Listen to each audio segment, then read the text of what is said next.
This is Sex, Lies, and Spray Tans with me, Cheryl Burke, an iHeartRadio podcast. Today, I have the privilege of interviewing the host with the most heart that made millions of people smile and thousands of families come together every week to tune into what was named a pop culture phenomena, Dancing with the Stars. He brought so much heart to the show and unknowingly would play a huge part in how the cast and crew, despite our nerves and anxiety, brought light and love onto the dance floor. Please welcome my dance dad and the best host Dancing with the Stars ever had and ever will have, Mr. Thomas Bergeron. Dance dad, you look younger every single time I see you. Hey, can I make I noticed on Instagram that that Brooke you refer to as your soul sister. Correct. Right? And I'm your dance dad. Correct. Couldn't I be like your dance older brother or something like that? That's way too... Does that roll off the tongue like no, dance dad? No, it doesn't. I was just feeling like it was slightly ageist. But what do you want me to call you, my dance brother? Like that also doesn't roll off the tongue. No, and it just sounds weird. Dance daddy? No, that sounds oddly weirder. That sounds kind of creepy. Yeah. It's my dance daddy. It's my dance daddy. Well, hi, double D. How about double D? Oh, there you go. Oh, that's cool. Double that's D's cool. with an S, apostrophe S. All right, whatever. I like the double D. You know what, Tom? It's like as if no time has passed. Well, we saw each other, a few months ago, right? Yes. In Wait, person. Let's just get to it. Tell the audience and listeners why the hell you were supposed to do this podcast with me. Why the cold feet? Hey. All right. I'll give them the whole background. So Cheryl and I talked about doing a podcast together, and you are currently watching it. What I realized was I've gotten very comfortably lazy in the past few years, doing the odd project here or there. But this podcast would have required me doing something every effing week. Twice a week. Twice a week. Oh, that's even worse. So, so I kind of somewhat hesitantly, because I didn't want to hurt Cheryl's feelings, I kind of said, I don't want to do it. That's okay. You know what? We would have gotten in really big trouble if we actually could have. It's a godsend. Really? Well, from what I read, and I watched a video you put on Instagram, you've been catching some heat for this anyway. Without my participation. I know, but I think it's because it's all leading up to this interview that is happening as we speak. People are starting to get a little nervous. Let me have a sip of one of New Hampshire's finest IPAs. I would get another can if you can. Well, first, I'd like to say, remember the good old days? Oh my gosh. Is that from one of the cast parties, the finales? First of all, how tan is my arm compared to your face? Well, look, you've always been more tan than I am. Obviously. I'm 44% Irish, so, I thought I was too. The sun is not my friend. No, it's not. But yes, that was one of your mid-season parties. Oh, the mid-season party. Yeah, I had such fun doing those. I really did. I love doing those. Before we get there, we're going to go back down memory lane.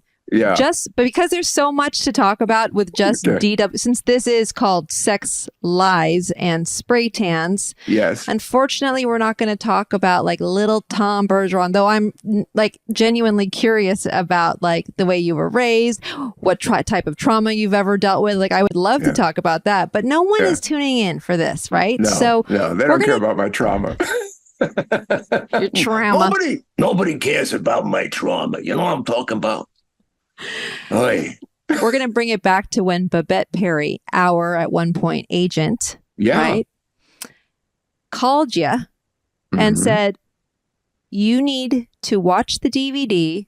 I've been stalking you clearly because you said this in one of your interviews, so hopefully your story is the same. No, it's the same. It's it's the real story. Is there such thing as DVDs anymore? Maybe. Is it a probably VHS? Not. Yeah, I've got some VHS tapes here, which I'm going to send to a museum soon. Kids. And she said, watch this before you answer my question or before you make a decision. She led into that request by saying, it was a phone conversation. She said, ABC wants you to host a summer show and you're going to do it. I said, wow. Oh, really? She said, look, it's live. you love working live? I said, yeah. She said, it's a big hit in England. I said, yeah. She goes, it's going to be on for 6 weeks, so it doesn't conflict with the AFV schedule and all that. Okay, good. What is it? And then she said, you've got to promise before you answer that you look at a DVD of the British show. I said, all right, well, that's fair. What is it? She said, it's a ballroom competition. I went, oh, I can't tell you what I actually said. No, yes, you can. What do you mean? Right. This is a podcast. I said, oh, fucking, hey, geez, why don't you just put a bullet in my career? Come on. But true to their word, the BBC overnighted a DVD of the show, Strictly Come Dancing. And Cheryl, within 15 minutes, I was in. Really? Yep. I thought it was a wonderful sort of kitschy throwback to the old style variety shows that I watched growing up, but it had an awareness about it. I mean, Bruce Forsyth, who was just a renowned, he was the Regis of England. He had such almost a vaudevillian sensibility. And I said, well, this show doesn't take itself too seriously. And it's a whole genre and milieu that I don't even know. Wait, what was that word you just said? That's the French part of me coming out. Oh, the milieu. God. Yeah. It's that IPA coming out of you.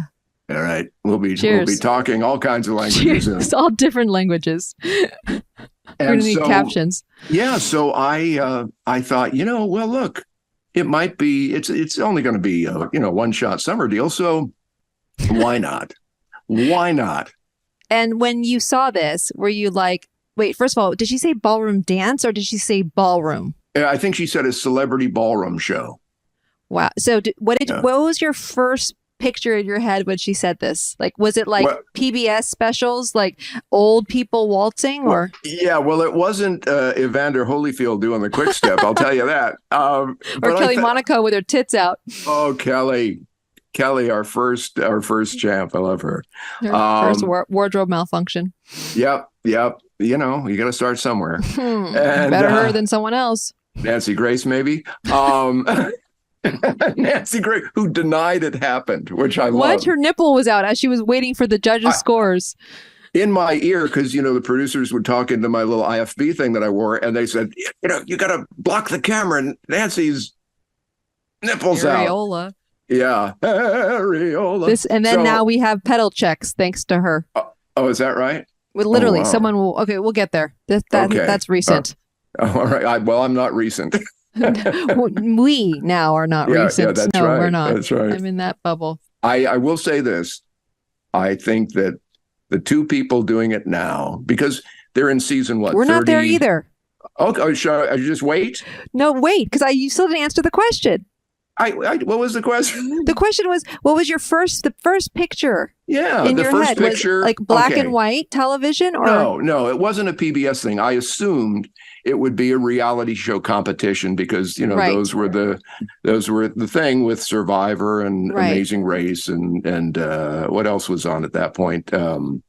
Naked and American Afraid. Idol. American Idol was, I think, it just Naked and Afraid. Did you see the new one that you can get on Paramount Plus? I think it is, or Hulu, I don't know why Naked and Afraid reminds me of Drew Carey, but we'll get there too later. Well, yeah, it's like people are naked on this reality show. Naked Attraction, I think it's called, and they're actually you decide whether you're going to date them based on actually looking at their naked bodies. That's true. And the people at home are afraid. They didn't call me to host that one. Thank God. You have to be naked up there with them. No, the host wasn't naked. No. Did you have okay, forget your visualization skills. Yes. Okay, we're gonna fast forward just a little bit to where you decided to do this. Okay. Mm-hmm. Yeah. Did you ever think back then that this show was gonna be a phenomena? Do you like remember it is now? the conversation we had backstage at the Larry King show, Larry King Live, and it must have been only like 2 seasons in. 1960. Right? Yeah. Yeah, because you came on board with season 2. I was season 4 because we did this whole sit-down interview with Larry King. This is when we had Super Bowl ratings. Right, that's right. But you came on the show in season 2, 1, 2, and 3, and I think we were doing Larry King. And backstage, you said, "How long do you think this can last?" I said, at the outside, maybe 5 years. And what is that? No, you said season 4 or something, or like season. Did I say? Yeah. I don't know. Well, I was trying to be more optimistic than you were, but realistic based on my experience of television shows. But it turned out to be an anomaly, and so did the video show that still is on. So I'm going to ask you the same question. How long do you think this show has left? Well, that's harder to gauge because network television isn't what it was when we first did it. Yeah. I think that it's been good for the show that it's sort of, in a way, I would imagine the reason it's back on ABC this season is because of the SAG-AFTRA strike and the Writers Guild strike. So, so it's got another opportunity to find its broadcast audience. But, you hear even Bob Iger talking about potentially selling ABC. So it's a very different world. And who? Well, that would be the question, wouldn't it? It's almost like trying to sell a newspaper now. It's you're trying to sell something that in 5 years might not exist anymore. Wow. So I think network television, we had the best of it. We had the last big wave of, like you said, those 20 plus million viewers. Our finale, sometimes there'd be portions of the finale that would hit 30 million viewers. 35 million, I think, was Mario Lopez and Emmett's finale. That was the height? I mean, that's just inconceivable now. And now if you can pull half of a ratings point in the 18 to 49 demo, you're doing something. And I think the show's making 4 or 5 million viewers, which may be where the show is now. I don't know. That's okay in this environment. Right. And that was like was season 1? Because I wasn't a part of season 1. How was that? Season 1, I don't remember the exact numbers, but it was surprising. I mean, it turned into almost within 2 weeks, it turned into something that we thought, okay, this might be around for a while. Thanks to Kelly's costume. Yeah. Well, I think it was just it was the right show at the right time for people looking for a little bit of an escape. A little bit of spray tan, sex, lies, and spray tans. Just say. There you go. Yeah, just work the title in. So with your first co-host, so I never met her, Lisa, right? Lisa Canning, yeah. So did you choose your co-host, or how did this work? No. Did you have a chemistry test? And for people who don't know what chemistry tests are. I mean, I don't recall doing it with Lisa. Okay. I think I Were did you the host first by yourself without Lisa? Or no. I always co-hosted the show. Okay. There was always somebody in that sort of skybox position. Lisa was the first, then Samantha Harris. Yes. And then Brooke. And then Aaron. Yeah. And then Tyra. Well, I wasn't around for that. She kept the monogram towels. That's amazing. How did Lois feel? Mind you, how is she doing? Great. She's upstairs now, as a matter of fact. Yeah. Oh, nice. Yeah. So much time together now. You have all this time. You're like reinventing the wheel. That's more of a burden for her than me, I think. I'm sure. How did she feel about you being around a bunch of girls running around in spray tans and rhinestone fringe, barely there costumes? I'll tell you, it was her and Babette who double teamed me to convince me to do it. They tag teamed. Yeah, they did. Lois had seen, there was some dance movie that I think J-Lo did with maybe Richard Gere or something like that.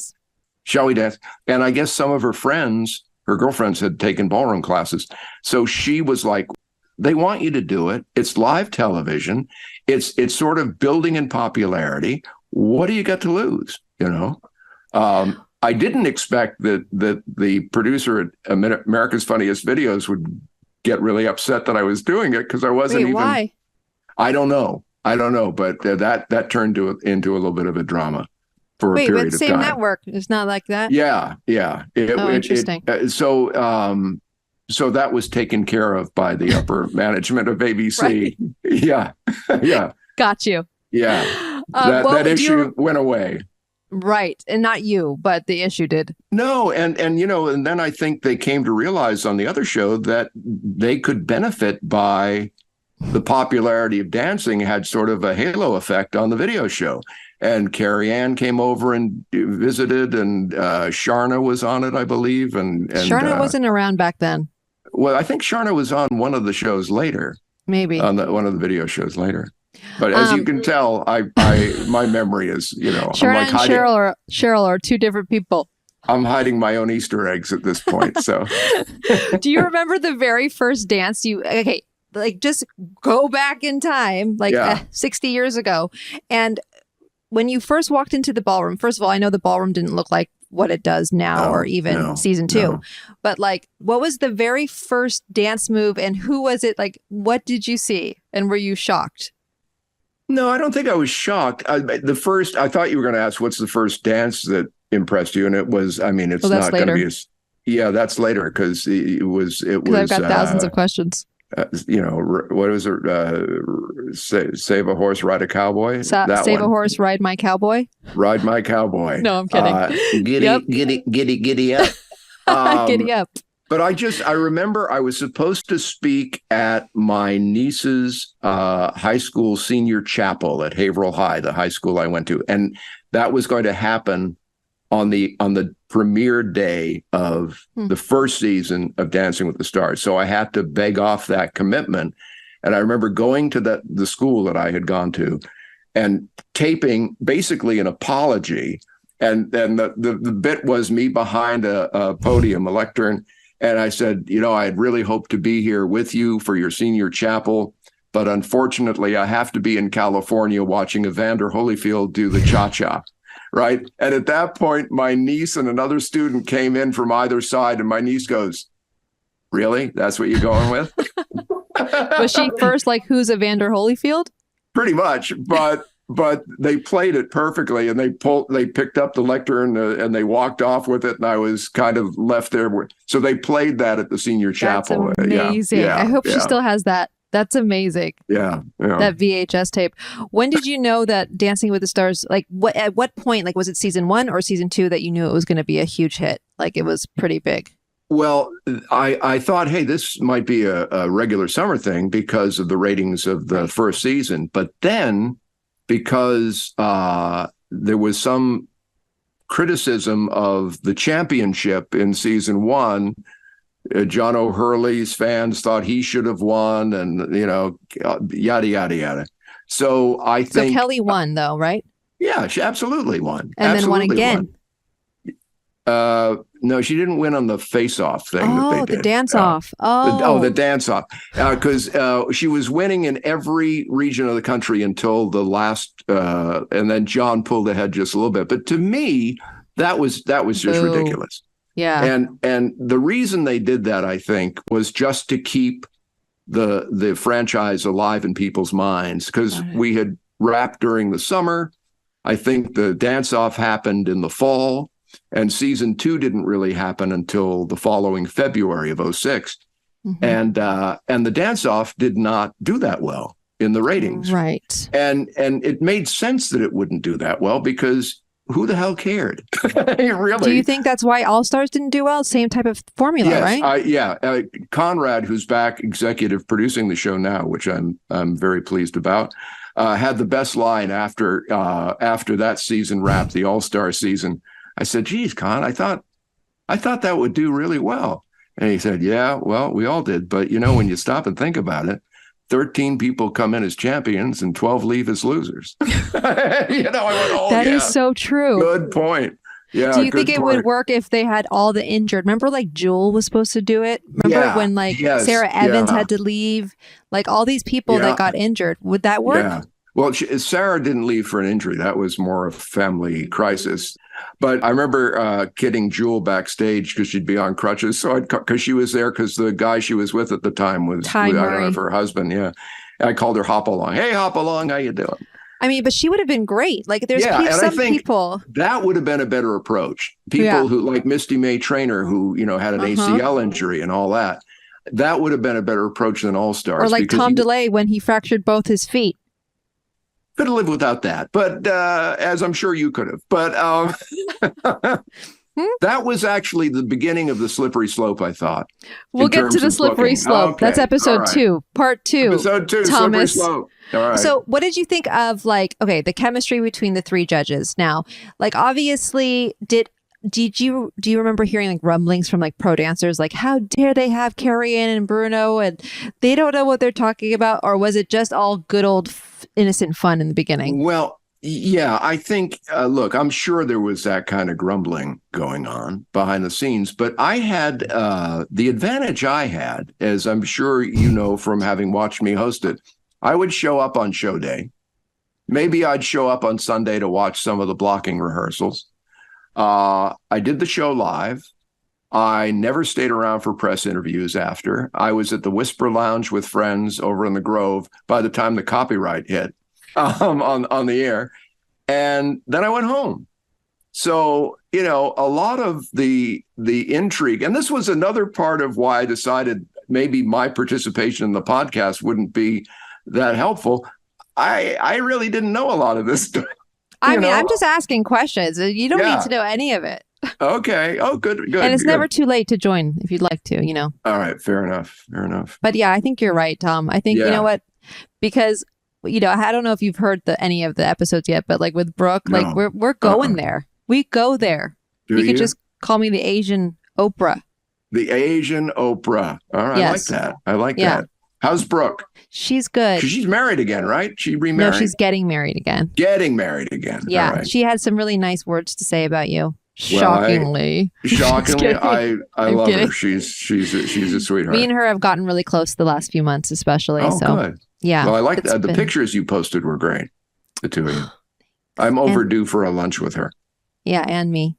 We should do the three of us. Two Burks and a Bergeron. A 3B lunch. Triple B.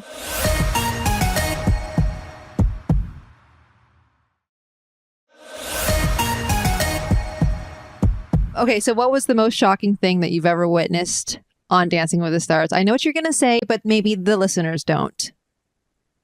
There's three. Wow, you might know more than I do. Definitely. You know what? The most shocking thing. Another reason why you're not on this podcast. Yeah, no kidding.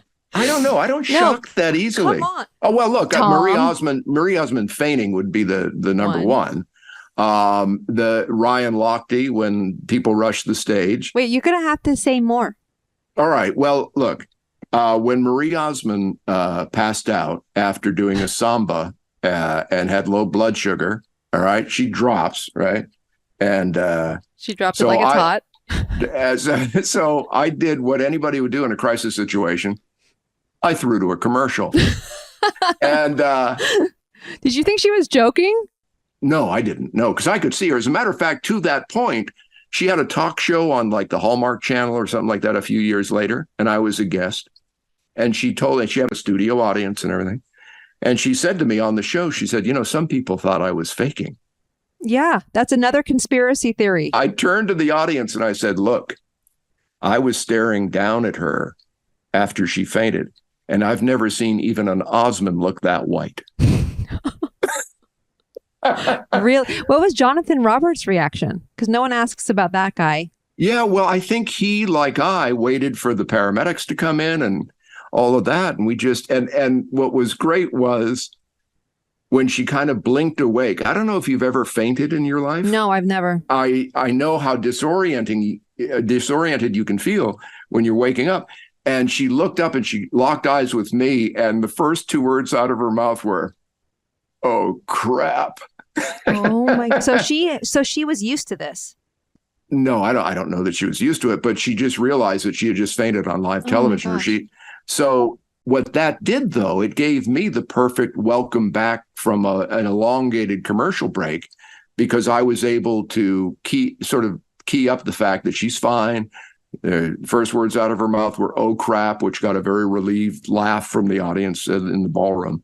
And also then they took a huge spike of ratings, I'm sure. Well, yeah. I mean, it became, it was all over the place. I mean, it was on every newscast and entertainment show. And I got a very sweet voicemail from Jerry Springer, as a matter of fact. Aww. Saying, I know, saying how well I had handled it. And I talked to him later. I said, Jerry, I just threw to a commercial. That's all I really did. No, but not a lot of people would know to do that.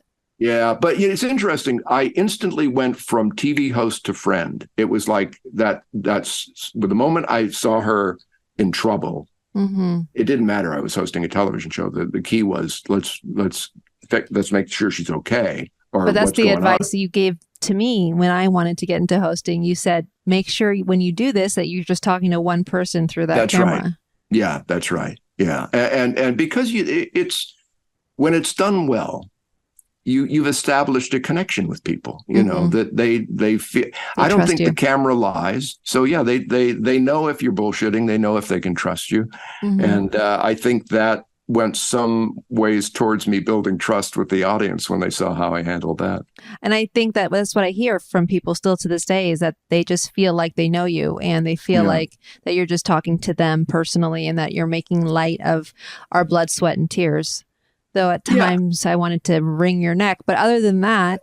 Wait a minute. For the most part, I defended you guys when the judges were except for that costume I wore. Remember? What? No, which one? The satellite one. Oh, you were making fun of me during dress rehearsal. That you could pick up HBO in your costume or something like that. I remember saying once about one of Karina Smirnoff's costumes. I think it was Karina. I said, and if you tune in next week, you'll see the other half of her costume. Or was it her? Was it the? That's funny. Or no, it was Edita. It had to be Edita. Oh, I think you're right. I think it was Edita. Yeah. I mean, the fact that we were on Disney or ABC, whatever related. Yeah. And we were able to get away with, okay, first of all, not to TMI, but whatever. I love Edita. She knows it. At one point, I swear to you, I saw half of her privates. Really? Absolutely. During a dance? Absolutely. Okay. I mean, thank God we move so fast that, thank God we don't have to wear pasties down there nowadays, because that would have been painful. Painful, yeah. Free waxing. My favorite ad lib of mine was, I think it was Derek and Joanna Krupa. Is that right? And they had done a really sexy samba. And they came over, and Carrie Ann said, "Wow, I hope all the kids are in bed." And instantly I said, "Well, I bet a lot of the adults are now." Oh, wait, was this on live television? Oh, yeah. And there's something about 700 people bursting into laughter as one that, to me, that was the real electricity for me to kind of surf all the different moods and energies that were going on in the course of the 2 hours and find those spots, How do you hear them? Because I swear to God, I could barely hear the judges sometimes. Yeah, no, it was hard sometimes to hear. It was. And I got very good at lip reading sometimes. Yeah, but it was always good that Bruno was closest to me because, there was one season. Do you remember there was a season? Spit on you by accident? Not that I'm aware of. It could have happened. There could have been some spray. Do you remember that there was one season they moved the judges' table to the other side of the ballroom? And Bruno and I really didn't like it because he was further away from me. Oh. And so Carrie Ann was closest to me. Len was, of course, in the middle, and Bruno was further away. And we had established kind of a nice rapport. Yeah. And I love Carrie Ann, but Bruno and I had kind of a thing going. And so we were going, hey, can we swap it back? So they did after one season. What is that feeling of okay, so they still have 3 judges. Of course, you know, Len Goodman is no longer with us. Yes. Quick favorite Len Goodman memory. Well, the first one that comes to mind is really sort of an asterisk to all the age jokes that I would make, right? And he was a good sport about that. I would always, I say, hey, did you miss your nap today, or it's time for Len's snack or something like that? And there was one season back, maybe when we got together or mid-season, he said, I noticed you're not making as much fun of my age lately. I said, you know why, Len? Because I'm the same age now as you were when you started. Oh my gosh. Yeah. So you can just tell with your guys' hair, it just gives it away. If you guys would have believed in some hair dye, no one would know still. No, I know there are people on the show who both in front of and behind the camera who revel in hair dye, but not me. Not me. If I were to let my long locks grow out, I mean, they're all fake, mainly. My hair would be just as white as yours, I think. You think so? Oh, no, I know come on, so. You might have a few, but not at your age. You won't have. I use tweezers, and I just go pluck, pluck, pluck. Yeah, but then I'm scared I'm going to lose all my hair. Yeah, that's like, wasn't there an actress who had her eyebrows shaved and they never grew? I think Lana Turner, they never grew back. Oh, yeah. Thank now, God. Whoopi, by contrast, will shave them just because she does. And it is in, they say. Yeah. So what is the most shocking thing for you as a host that you witnessed live on television that you felt paralyzed by? Like that you couldn't, whether it's someone's win or the audience's reaction, or like Christian de la Fuente breaking his arm and dropping me on his head. The first one that pops in my head, and that's kind of how I'll answer these based on the first thing that happened to occur to me, was when Bobby Bones won. I knew the shit was going to hit the fan. I knew they had changed the voting around or something, and of course they hadn't yet, because he had a radio show that, because I think even Bobby would be honest enough to tell you he wasn't the best dancer. No, but the best dancer doesn't always win, Tom. Well, that's true, but I mean, he really wasn't the best dancer. No, and by the way, remember that was when Juan Pablo, remember, my listeners are so freaking tired of me saying this, but Juan Pablo and I got eliminated. We didn't make the final, and we had like 60 out of 60. Right. Yeah. And then he won, but Bobby won. But that was one of my questions, was like, can you just talk people through who wasn't in the live audience? Because like, I've never just like the roar. It was like, what a horrible way to win for poor Sharna. That was, I really felt bad for Sharna, because I think she unfairly took some heat from the network and the show. Yep. I don't think they invited her back the next season, if I'm not mistaken. Was it? Yeah, I had her on. You got the reigning champion there. You don't invite her back, you assholes. Come on. I think that. So wait, why do you think that she wasn't invited back? It's hard to know. It's hard. I think there was controversy about Bobby's win, which I understand. But it has nothing to do with her. Had nothing to do with her. And it's hard to know what they're smoking in those back rooms at the network and the BBC, It's really... But wait, when Bobby was, when he won, who was the showrunner? Ashley. Probably Ashley, yeah, I would think. And then and then Andrew, right? Was that your last season, Bobby Bones? No, my last season was in 2019. It's been almost 4 years. No way. And, there are people who were starting their freshman year of high school who are looking at colleges now since I last hosted that show. My contract went to season 30, at which point I was going to leave anyway. Okay, wait, don't you dare drive this interview, Dance Dad. I'm sorry. I know it comes natural to you. It's hard to be honest. Don't just skip over 10 years of our lives. Fair enough. God damn it. Let's take it back. Okay. I'm the leader. You're the follower. All right. Okay. I'll follow you anywhere, my dear. Thank you, Mr. Quickstep. We'll get there too soon. Just wait. Okay. So Brooke Burke said that there was a whole audition process for your co-host and chemistry test and all of this after Samantha Hare. Yeah. Wait, that's insanity. First of all, she told me that Winona Judd was in that chemistry test. Could have been. Is that true? I don't remember that. Come on, Tom, wake up. No, I remember saying to the powers that be, whoever they were at that time, that, Brooke's a no-brainer. Come on. Right? Brooke said that she had to like really tell them that she wants to audition. Like she wasn't going to be given it. Yeah. She had already won, right? She had already won as a champion. And it was clear that the two of us got along swimmingly. And, that's the key right there. If you're going to be co-hosting, have people co-hosting a show, you want them to at least have chemistry. So, but who else was in that audition? She told me that every person you could think of. Yeah. And then she asked me if I was there. And I was like, I wish that I knew about it. Yeah. I mean, I was pitching for you to get either a judging position or co-hosting or a janitor. A couple times. Right. But I honestly don't remember, because I personally was more fixated on Brooks, a no-brainer. Why would you even go with anybody else? But I went through the not terribly memorable other auditions to be a team player. You didn't have to audition for this show? No, but I was there for chemistry tests with whoever they were bringing in. What is a chemistry test? Please walk me through this and also our listeners. You do like a sort of the teleprompter of the open of the show or a few things like that, But how do you base the chemistry off that? Chemistry is something you can kind of tell right away. You really can. I mean, it doesn't require, sometimes it's not what is happening when the camera is rolling. It's what they see when it isn't. Are you the two of you chatting together? Right. You cracking each other up.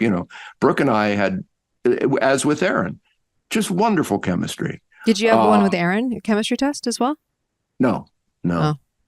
They told me that was a whole weird thing too. But when I was told that they were making a change, and they gave me their reasons, and Erin was doing live television all the time on Fox, and she and I had worked together on the National Spelling Bee for ABC in Washington, so we knew we got along and cared for each other, and but it was hard. It was hard to see Brooke leave. Well, especially I think what Brooke expressed as well was like 2 weeks prior to her call, she was already meaning like there were people painting her dressing room and all of that, and that she wished that she would have gotten. I mean, she said that it's not about the firing part; it's about the fact that like the way it was brought upon the whole process. Like it was 2 weeks before she was driving her kids to school. There was like no really real reason, and then to the point where I remember she said something in the interview like, but something about like I don't know if I guess I don't deserve an explanation. I said, of course you deserve an explanation. Yeah. Of course you do. What I know is that, and I'm trying to remember who was the head of ABC's entertainment arm at that point. He was a British who are guy. The options? I'm blanking on. This will happen a lot. I'll blank on names of people I haven't seen in a decade. But I remember getting a phone call and saying, we've decided we really need to make a change, and yada yada yada. And but I didn't know the extent to which they had talked to Brooke. Was it Rob Mills that called you? No, he wasn't there then. It was some British guy I'm blanking on. Aren't they all? Anyway, but like you and Brooke though continued to stay in touch. She just speaks so highly of you. Yeah. Obviously, that was by the way, where she is today too. She's grateful for that experience regardless. She just again wished that it would have had, she wished she had some closure back then, I think. Yeah, no, I get that completely. Yeah. I don't think it was handled well. What specific, I guess, dance other than Save a Horse, Ride His Cowboy blew your mind versus blew your mind skill wise versus some of the dances that were almost so awkward that you had to turn the other way? The awkward one, it's funny though, the awkward ones you don't turn away from. It's like why you slow down for a car wreck on the highway. You got to. No, I have to turn away. This is why I can't watch America's Funniest Home Videos, because it makes me cry. Some people laugh. I can't. Like if someone falls, I can't watch it. Yeah. As long as on that show, we always tried to show them getting up or at least having some sort of twitch, redemption, some sort of nervous twitch at the end. But maybe involuntary, but there you go. But the first, again, I'm going with the first thing that popped into mind, and it's Derek dancing. Oh my God. It was, I think, on a result show or something, and he was doing sort of an homage to Fred Astaire, and had amazing. The whole room turning on this gimbal. I think him and Julianne were doing that. And Julianne, and oh my God! I mean, brilliant. William Shatner's a friend of mine, and he would say to me, we'd go to dinner, and he'd say, "That Derek, man, he's like the Gene Kelly of the new millennium." He is. No, really, yeah, he is. He seriously. Is. There's no getting around it. Yeah, I mean, this guy. So it's almost like I wish I wish he could judge and also be creative. You know what I mean? Because it's I feel like we're missing that from. Yeah. You know what I saw online, and I know, forgive me for hopping around in the time just hop stream it. here. Just hop. You know what? I'm going to follow your lead now. It was Alfonso and Julianne doing a little dance out by the studio. And I thought, there it is. Well, those are the promos. Right ones. It's those two is that people. right? Yeah. Yeah. I the last time I watched network television was maybe, I don't know, 8 years ago. Right. When you were on it. Well, I didn't 4 even years watch ago. when I was on it. I Yeah. didn't. I mean, You never watched yourself? No, I don't like watching myself. So you've never seen the show at all, actually, then? In person, I saw it for No, I mean on 28 television. seasons. The only show I watched on television was the very first one in 2005. We all met in my dressing room to watch the playback to the East Coast, or to the West Coast, rather. And that was it, because I did it. Why do I need to see it? But so wait, do you feel uncomfortable when you watch yourself? Yeah, I do. Why? I do. I'm not going to watch this, for example. No, thank God it's a podcast. You just have to listen.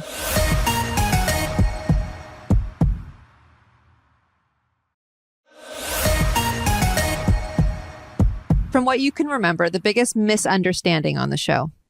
I mean, not like so much a conspiracy, but like someone that you thought that maybe wasn't a good person, then turned into like a decent human being, like your first impressions or what the press made them of.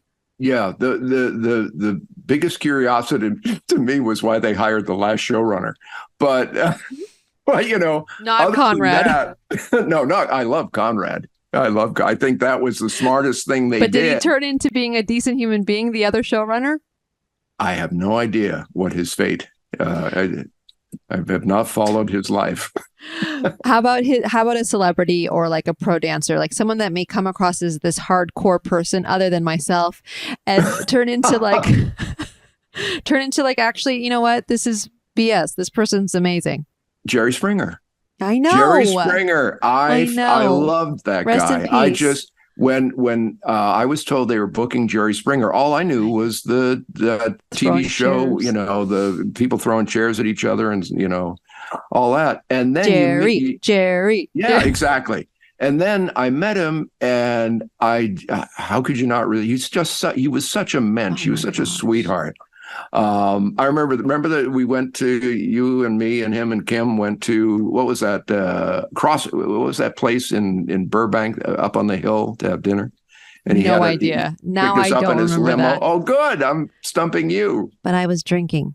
Oh, that's right. Okay. It was Castaways. Castaways. Yes. And Good one. At first we were going to all meet there. And then Jerry said, no, I'll come in my limo. And he took us all. We all went together. Are you sure I was there? Yeah.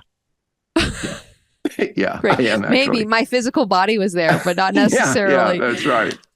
Okay, what is something that the fans have no idea about that happened during a live show that no one at home saw?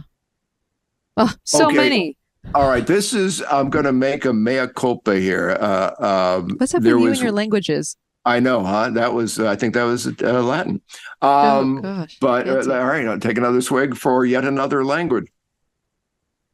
Because Simone Biles has just been Simone Biles is now the greatest of all time among gymnasts as of this past week. And Simone and I were involved in one of the thankfully rare times when I spoke before I thought. Right? Wait, rare? She came over. Well, in my estimation, but I'm charitable to myself, given how much live television I've done. So Simone and her partner came over, and Sasha, right? Yes, I think so. Sasha. I mean, Bruno was a little harsh. Len was a little harsh. Carrie-Anne was very complimentary. So in my ear, I've got Ashley in my ear, the producer at the time, who I love, and she said to me, "Wow, she's not even smiling at Carrie-Anne's compliments." Because she can't hear. Right. So that's in my ear. So instead of saying, Simone, I noticed, Simone, what's your reaction to the judge's comments? Now, Carrie-Anne was complimentary and the other two less so. Instead of saying that, I had that last thought from Ashley in my head. I went, I noticed you didn't smile. Now, what woman wants to hear a guy say, "Hey, sweetheart, smile"? It's basically saying, "Wait, are you pregnant?" And then you're not pregnant. And the moment it came out of my mouth, I thought, "Oh, what did she say?" She was brilliant. Her reaction was, "Smiling doesn't win gold medals." That's right, girl. And, oh my God. And I was so properly put in my place. And she had a t-shirt made that said that. And I said, oh, we got to do a picture together. So I stood next to her looking very sheepish while she wore that wonderful shirt. We put that on social media and everything. But that was one time when I wished I had taken a beat, translated what I heard in my ear, and put it in my own words. But instead I said, hey, it's smiling. Hey, sweetheart. Hey, come on, honey. Come on. What's the problem? Why are you smiling? That's because every woman who's been told to smile by some jackass guy. Yeah. You're lucky you didn't get clocked. Yeah, exactly. Or canceled. I guess it wasn't the trend. Canceled. It wasn't the trend then. Speaking of earpieces, how annoying is that? Well, I asked, and most of them were very good about keeping anything to a minimum. Like, for example, when Nancy Grace had the wardrobe, I hear her, block camera, nipple showing. I'm getting short declarative phrases. Whoever was. Joe, it's hard for me to know who was in at whatever time. But yeah, so because I remember when I was filling in on Good Morning America one time, and I had a very chatty producer in the booth, and I was interviewing somebody on live TV, and so I actually took it out on live television. I said, "Would you repeat that answer because they're really chatty in there?" Oh, that's a good way of doing it. Yeah. I don't know how, I can almost see when they're chatty in the host's ears in general, whether it's Dancing with the Stars or whatever, because you can tell they're not here. They're not listening. You check out a bit. Yeah. That must be really difficult.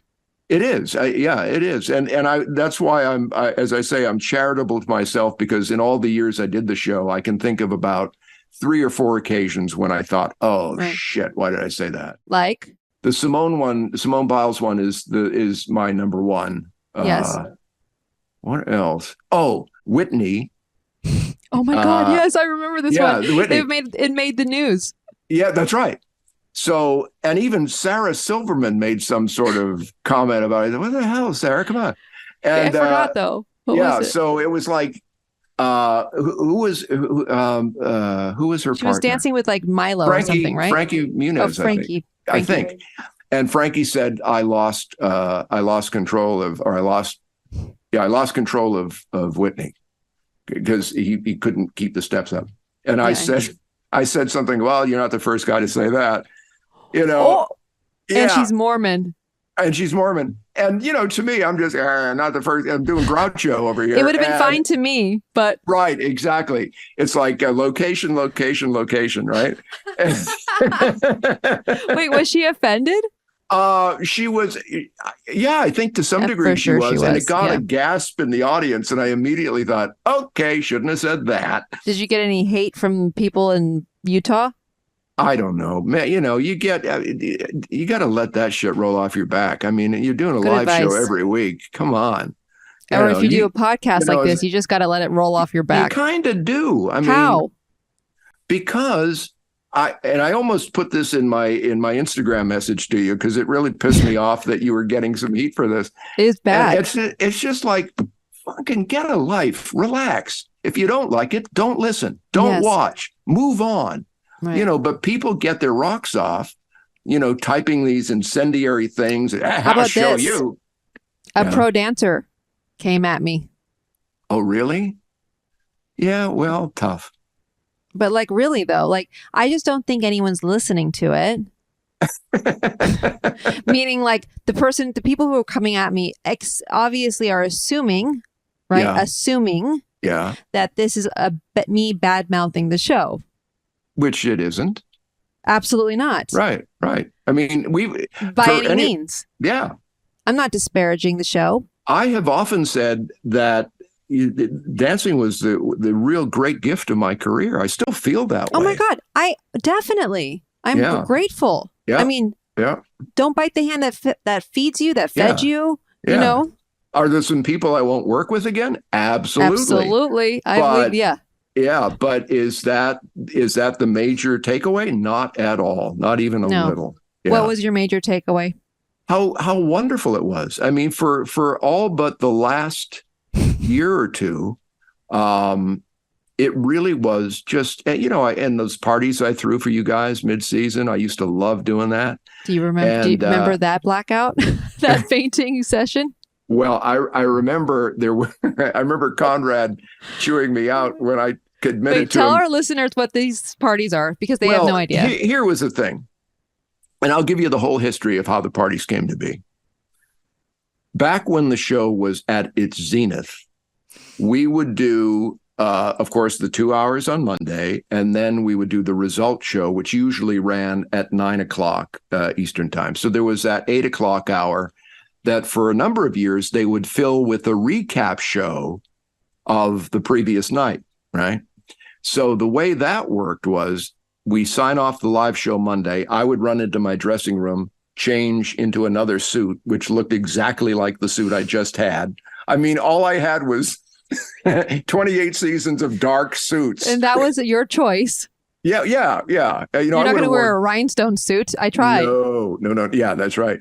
And then I'd run back out, and whatever audience remained, they would try to keep some of the audience there. And I would just rattle off intros to different clips, right? Which took me a grand total. Yes, exactly right. Took me a grand total of about 10 or 15 minutes. But because of the way my contract was structured, they had to pay me the same rate as if it was a full live hour of television. So how much was that? It was substantial. So being me, I thought that's not right, insofar as everybody else is working their ass off. Mm-hmm. So I made it. So I remember talking to Izzy Pick, who was the co-exec at that time. I said, Izzy, I have this idea because I'll take the money, but I don't feel right keeping all of it. So how about I'll throw a party mid-season for just the staff, cast, and crew. No plus ones were ever admitted. Or if they snuck in. The best decision ever. Yeah. And so I would always earmark a good chunk of that money towards throwing a party for everybody. That's mid-season. So sweet of you. I mean, this was the one party we looked forward to. It assuaged my guilt, Totally. You're being of service. Yeah, I'm being of service. But what was great for me is post-party, I'd get these great stories of hangovers and hookups from all of you guys. Oh, really? Would you like to name a couple without naming names? No, I mean, I heard from like one guy at the network that he had managed to hook up with somebody on the staff, and and different things like that. It was not sex, uncommon. lies, and spray tans. Lots of that happening. Yeah, there you go. But I remember you had to throw one of the dancers or troupe members inside a car. She was such a sweetheart. And she was just, I think it was like one of the first open bar parties she had been to. No, she's like 20 pounds. Yeah, she was. Thank God. Because at one point I just wanted to make sure she got home safe. And Kim, one of our producers, got in the back seat. Yes. Then Kim Kilby. And I picked up this dancer, literally picked her up and threw her into the back seat. And just to make sure she got home safe. Yeah. So that's how we do lifts, Tom. You see? Deadlifts, literally. That's right. I remember one time I had to miss your mid-season party. I was pissed off because that was like you said, it was only for cast and crew. And normally for these rap parties, it's everybody plus 10 people you've never seen like before, my have mother no business. And her Filipina nurses and my people who say they're my aunts and not my aunts, and it's and it's a whole like photo op, and I never avoid those. Never enjoyed the rap parties. But Tom one time rented out like STK on La Cienega. One time rented out Sunset, like right next to Sunset Tower. I forgot what that was Sunset called. It was called One Sunset. I remember lots of footage from that night. Let me tell you, in the interest of complete candor, so there was one party, and this was the one that Conrad chewed me out about, that I myself, I tend not to overindulge too much, but I did that night. And if you recall, One Sunset had a staircase getting down to the valet. I do. So, and the paparazzi, knowing we were having the party, was all out there. So I went into pure technique mode, and I thought, all right, there's like TMZ and all this, and I'll just make sure that I'm, focused enough and say something glib and silly. No. And there was some other staff member walking out with me. And so we get to the staircase, and the paparazzi, hey, Tom, and the person standing next to me trips and rolls down the stairs, a few stairs, and all the cameras go to him. And it ran on TMZ, if I recall correctly, as almost a real-life America's Funniest Video. And I don't know who that staff member was, but they took the focus off me, and I got into my car, and I'm not proud to say this, and it never happened again. Wait, you drove? I drove, yeah, and I cannot remember which route I took. Yeah. I'm so sorry, but this was before Uber, and I also drove that night on the other side of Laurel Canyon. Oh, yeah. I might have been on Laurel Canyon. Yeah, sadly, yes. Tom. You've been on Laurel Canyon. But I remember admitting that to Khan, and he said, you can never do that again. We'll have a driver for you or whatever, but do not do that. And you can't argue with that. It was stupid.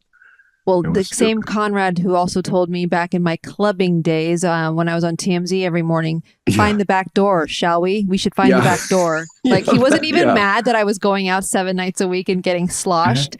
Right. And also this was before Uber. So I was driving my silver Lexus around. Yeah. And like, honestly, anyway, I'm happy we're alive. Conrad was playing Daddy Bear over there, but mind you, he also got a little, just kidding. Oh, yeah. Look, I mean, we all did. But he had a cab. He was smart enough to, make plans ahead of time. Yeah. Yeah.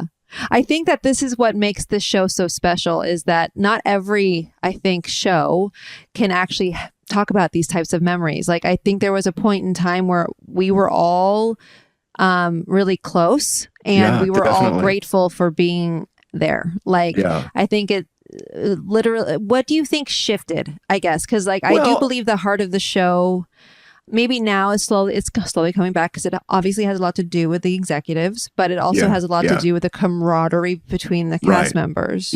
I think they've if I had gone to the full 30 seasons, so I was asked to leave 2 seasons shy of that, but I would have left after the 30th anyway. Oh, you would have?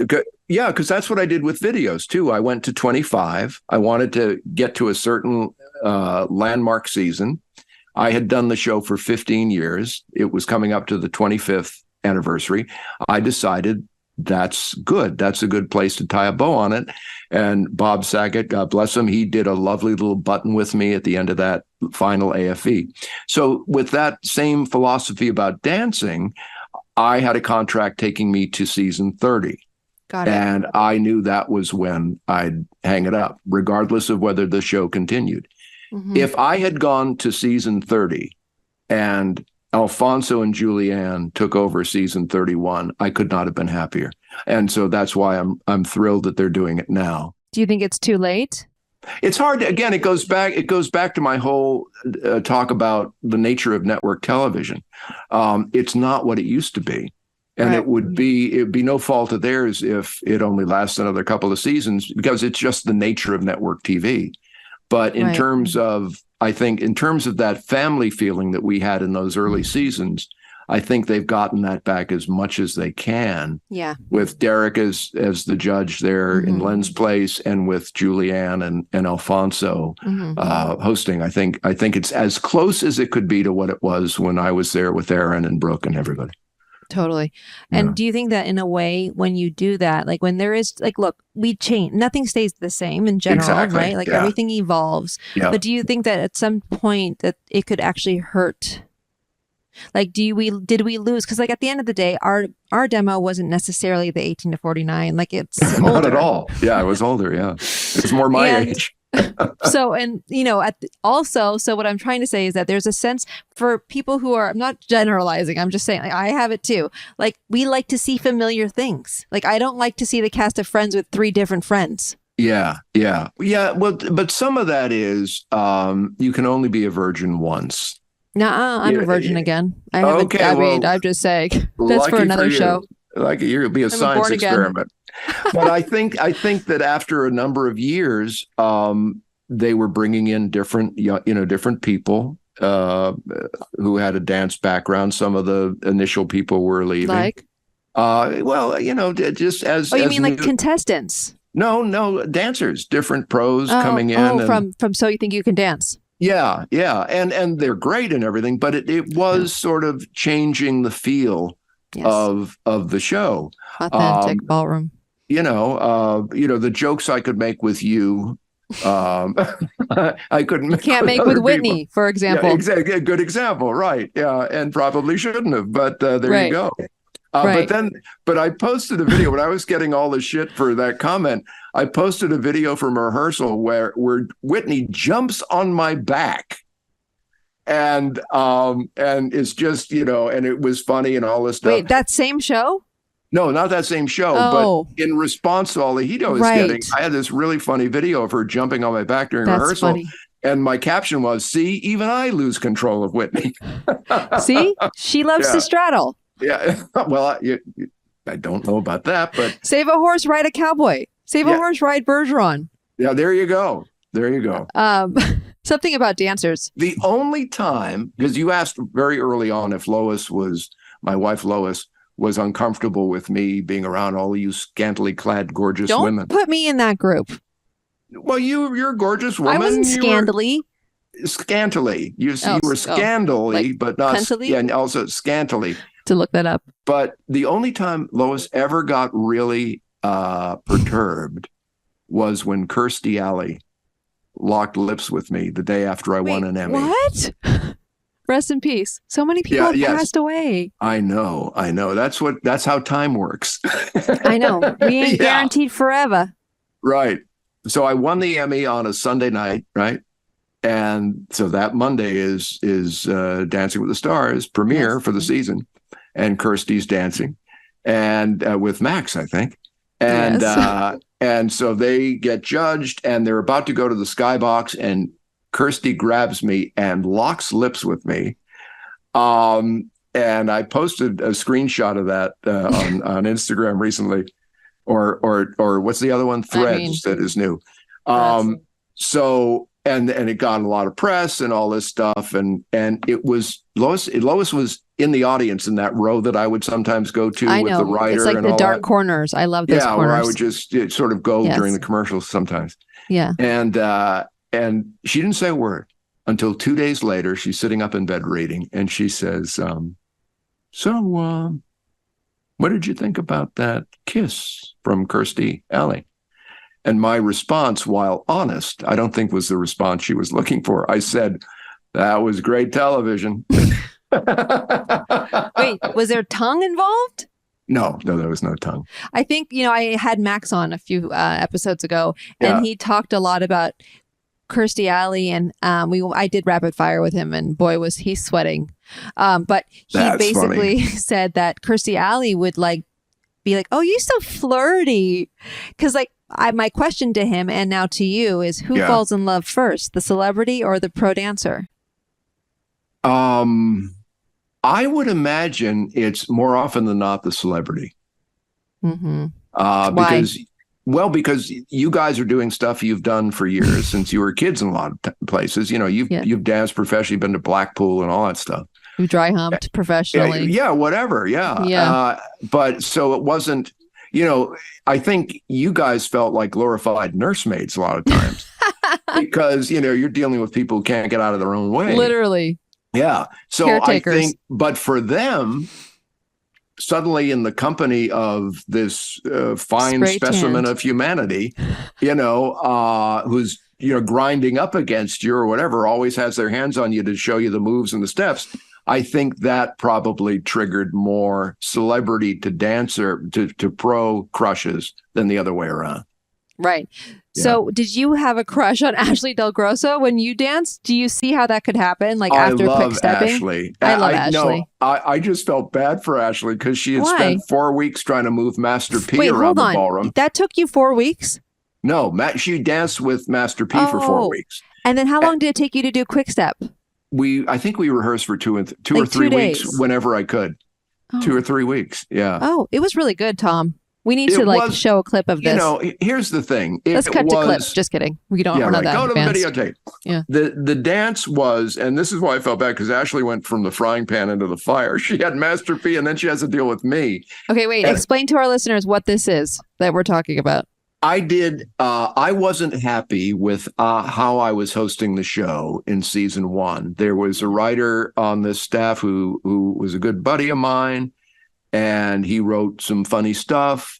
But it's a live show. Why would you have pre-written jokes? You don't know what's happening on a live show, so why have a joke already written days earlier? Right. And it just didn't feel organic to me. So I remember going to Izzy and Con and saying, look, if you don't mind, I'd like to kind of back away from all this pre-written stuff and just trust my instincts. They got me this far. It wasn't Dave Boone, was it? Yeah, it was Dave. Yeah, but okay. He was a very good writer, and and understood my perspective. Right. I mean, he understood. He never. I at least I haven't talked to him in a while, but I don't think he took any umbrage with it. No. He knew how I like to work because we'd worked together on Hollywood Squares years earlier. So in any case, they gave me the rope. They gave me the rope to just kind of respond in real time to what I was experiencing and all that. Of course. But I thought what would aid in my quest to host it better would be to experience exactly what the celebrities experience. Right. It's because I could intellectually understand what that felt like, but I couldn't feel it in every fiber of my being. So I decided to pick. So I said, I'd like to do a dance on a results show. They said, okay, what do you want to do? So I want to do a quick step. And the reason I wanted to do a quick step is I thought it would give me comedic outs. Yeah. Okay. It was an homage to, there's some real Dick Van Dyke in that dance. There's some Stan Laurel in that dance.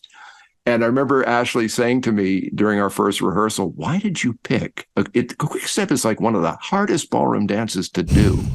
And I said, I didn't know that.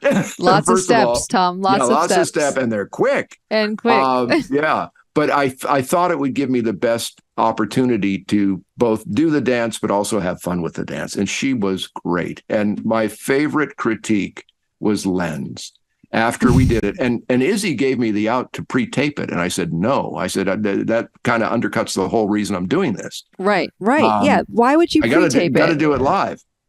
So I do the dance and I come over for a sort of perfunctory critique. And Len had the best line. He said, Tom, I think that was better suited for America's Funniest Videos. Oh, my God. Wait, okay. So what was one thing that you learned that you could take away from learning this whole dance versus what was one thing that you had PTSD about? Well, I was a nervous wreck leading up to it. Yeah, oh, I really was. And you've seen me on live TV. I don't get nervous. No. It's like I have bedroom slippers on. Did they make you a tailsuit and everything? Yeah, I did the whole. I forget what costume I was wearing, but it was. You had a fitting. Yeah, I did the whole 9 yards, and yeah. But what was funny was I would always, in the midst of being nervous and everything, I still wanted to make Ashley laugh, right? Right. So I would always start by doing something different at the beginning to see if I could. And I think at the very beginning of the live show, because the dress rehearsal had gone great. You know what that means. Yeah, good. Yeah, bad rehearsal, good show. Good rehearsal, correct. Bad show. Yep. So I did something like I touched her nose with my nose or something, and it made her laugh, but it also made the singer, because we were dancing for the first time, it also made the singer laugh. So she missed the first few words of Come On, Get Happy. And I was waiting for the vocal, and all this is happening within milliseconds, but It seems like time slows down. And nobody knows but you guys. Right. So my first step was a lockstep. And oh, wow. I'm impressed. So was I, that I did it just by rote.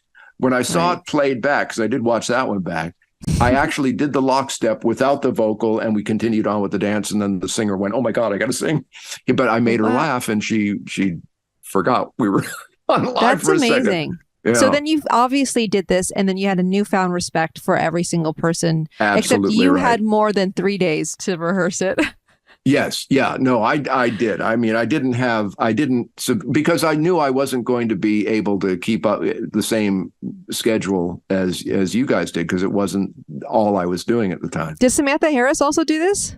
Yeah, well, that was funny. After I did, I think she felt like, well, I want to do a dance too. Of course. And so she did a jive. And you know I how... remember that. Yeah, I think she did a few weeks later. But I have a daughter named Samantha, so I would often say, "Hey, Sam," and she never liked that. She doesn't like to be called Sam, so I'd have to watch myself. But Samantha was sort of an energetic, yes, highly caffeinated person. Yes, and her jive, it was the only jive I saw in 28 seasons that I thought needed to slow down. Oh my God! Have you ever seen her the opposite though? Because I always wonder what people are like behind closed doors when they're that high energy. No. She was always just ready to go and full of energy. Yeah. Kiss, marry, kill. Samantha Harris, Brooke Burke, Erin Andrews. Well, I would kill none of them. Oh, come on. No, I'm sorry. I would kill. I have to? Well, yes. Look, I'm all right. It's just a friendly game. So kiss, marry, kill. All correct. Right. Because we got about 9 more of those. So you're going to have to really? choose. All right. It's just all friendly. All right. I'm sorry, Samantha. Kill you. Kiss, Brooke, and marry Erin. Kiss, marry, kill. Tyra Banks, Alfonso Ribeiro, Julianne Hough. Well, the kill is obvious. I would only just cheat kiss to Alfonso, and I'd happily marry Julianne. Kiss, marry, kill. Carrie Ann, Derek, Bruno. Again, I can't kill any of them. You're gonna have to. Okay? All right, Bruno. I'm sorry, Bruno. Bye, Bruno. And a cheat kiss for Derek and marry Carrie Ann. Oh, cute. Yeah. Kiss, marry, kill. Kim Hershevek, Sharna Burgess, Peter Murgatroyd, Shmerkovsky. Oh, okay. Run the names again. So it's Peter, Kimmy, Sharna, Peter. Oh, I can't. I'm gonna not kill any of them. No. Really? Yes, really. It's quick sticks. I can't. It's hard. Just kill them. Kill them all. I'll marry Sharna. Okay. I'll kiss PETA. Okay. Bye, Kimmy. See you later. You know what? She's got enough money now that as I was approaching her to kill, she'd get on her private jet, go to their private island, and say, "F you, Tom." Or like her, or pony or horse or whatever you want to say. Yeah, that's right. Yeah. Bye, Kimmy. Kiss, marry, kill. Conrad Green, Rob Wade, Izzy Pick. Can I kill more than one person? Sure. So what is it again? So it's kiss, marry, kill. Conrad, Rob Wade, Izzy Pick. Kiss, obviously, marry, kill. I'm gonna marry Izzy. I'll give Conrad the cheek kiss, and Mills is a dead guy. Wade or Mills. Oh, was it Mills or Wade? Oh, Wade. I'll say. Okay. So many Robs. Kiss, marry, kill. Sean Spicer, Tom DeLay, Tucker Carlson. That's a 3 kill. That's a 3 kill right there. I'd take my. There's no kissing. There's no marrying in that group. Oh my God, you're funny. Your face right now. Oh my God, these were fun to write. Let me tell you. Oh, and by the way, we're not done. We're not done. Well, I want to just because you mentioned him, the Spicer. We're not there yet. This ain't the end. This is the first episode out of 2 episodes. That's right. Okay, all right. Because we got to get back to that. Kiss, marry, kill. Emmett Smith, Jerry Rice, Rashad Jennings. I love Jerry. So I'd have to marry Jerry. I'll kiss Emmett, and I really like Rashad too. But I'd make it a painless death. Kiss, marry, kill. Drew Lachey, Lance Bass, Joey Fatone. Oh God, all 3 are great. Kill them all. No, I don't want to kill them all. I don't want to marry him. Oh, you love Drew, though. You love Drew.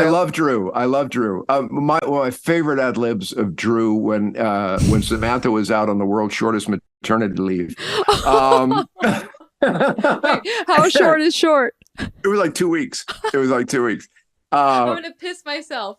Well, I think it was partly because you could see how much fun Drew and I were having. I mean... But I remember he threw back to me from backstage by saying, "Okay, back to you, Father Time." And I thought, oh my God, I love that. I love it when people take shots at me. So I just thought that was hilarious. You guys really did pass that chemistry test. Yeah, no, I'm very, very fond of Drew. And so I guess okay, in that wait, we're scenario, moving on. Kiss, Marry, Kill. Last one. Maxim Shmerkovsky, Val Shmerkovsky, Gleb Shevchenko. Well, I wouldn't kill any of them. Though Gleb's probably, if I have to, and I'll give a kiss to Val, and I'll marry Max to make his life a living hell. Right? For all those butt He deserves grabs. it. Yeah. Okay, and this is the last game of part 1 before we get to the juicy shit, which is happening in episode 2. Conspiracy theory or real talk? You have to choose one, okay? Conspiracy theory or real talk? Yeah, meaning like is this whatever I'm going to say a conspiracy theory or is it like real? We're playing Jeopardy now or something? No, it's not that hard. Dancing with the Stars, is it rigged? In my experience, and again, to the extent that I had awareness of it, no. So real. It's reality. I'm sure there were, or it's a conspiracy theory. I'm sure there were saying, hey, we should move this couple up to dance here because they rate better in the minute-to-minute ratings. So I'm sure there's that element. But you're talking about the order of couples, you mean? Yeah.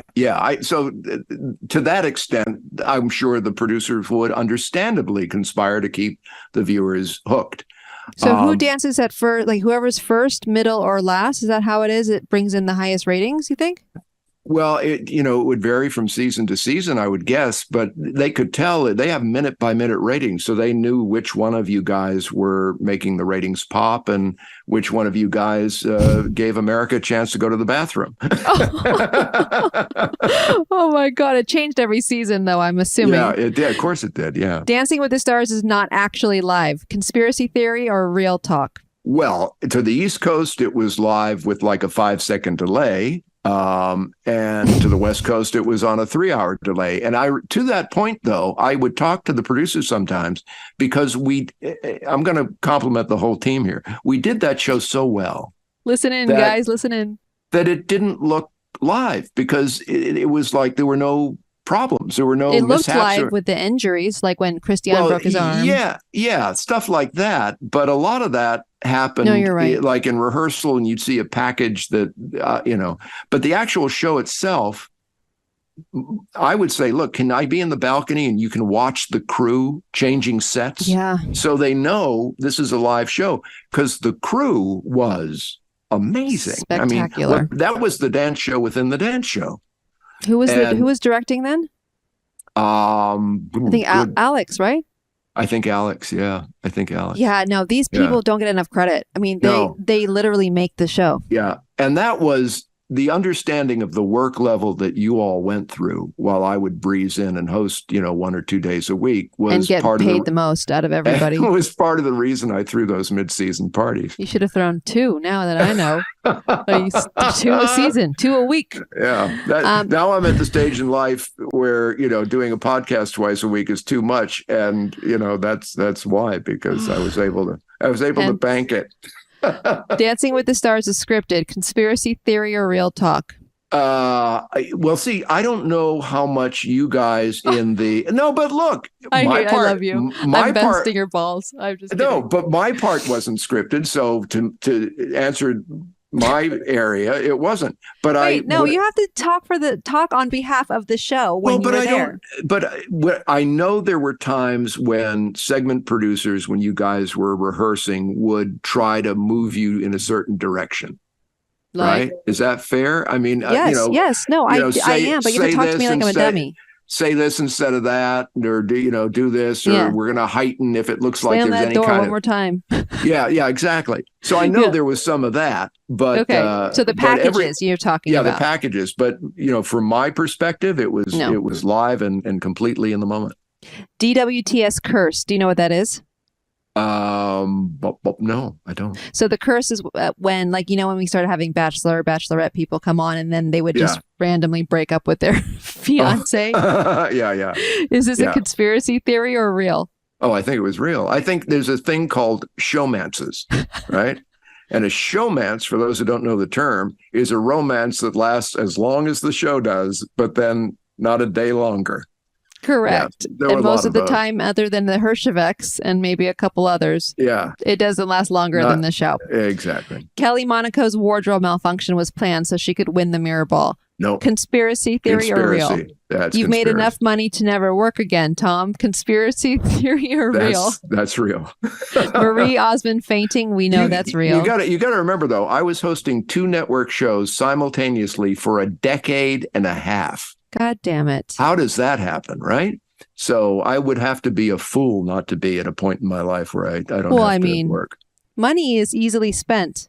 Yes, but not by a New Englander. Not by True. Yeah, it's that Yankee mentality. True. The packages are scripted. We already kind of can I just tell you a quick story about the whole money thing? So, as you know, I drove for a time a Volkswagen Beetle, right? Mm-hmm.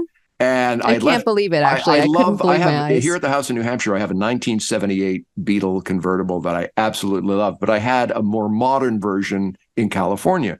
So I left a production meeting. I'm at a traffic stop on Fairfax. I have the top down. This young guy pulls up next to me, recognizes me. He goes, "Hey, you Tom Bergeron?" I went, yeah.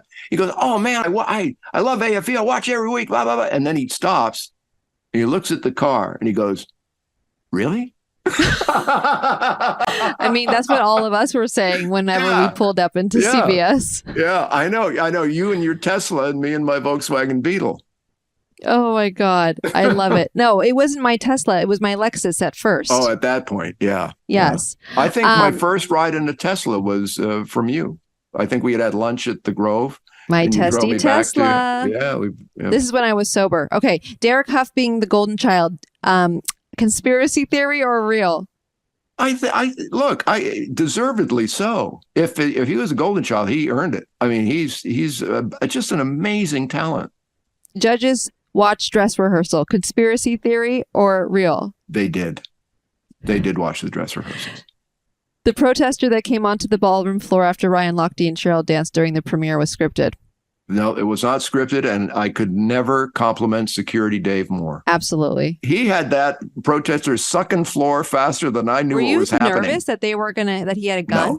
No. I didn't know he had a gun, but I knew. Yeah, I don't think he did.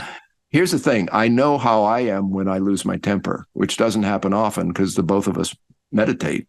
Yes, we do. But when I lose it, it would have been ugly. Have I ever seen you lose it? Yeah. No, I remember one time a buddy of mine convinced me to box a few rounds with him. And I didn't want to do it, but all right, fine. So we went to the YMCA. This is years ago when I was single. And I didn't want to punch him. I was just sort of blocking his punches.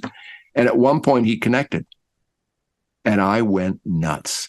And by the time I was done, he was bleeding. His nose was bleeding, everything. I just went into, I hulked out or something. You blacked out.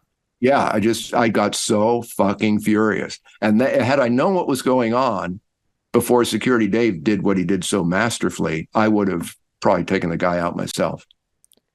I would have loved that. Would have been ratings gold. One more before we end this part. Okay, fair enough. Cheryl never won again or will never be a judge because she is opinionated and a troublemaker. Conspiracy theory or real? Well, I think some idiots on the show feel that way about you. Say more. But I think so. Yeah, I don't think it's a conspiracy theory. I think you've been judged too harshly by certain parties, by the judges. And by some of the people on the production. And so I think, unfortunately, that's real. Oh, we're going to end on that happy note. Okay, on that happy note.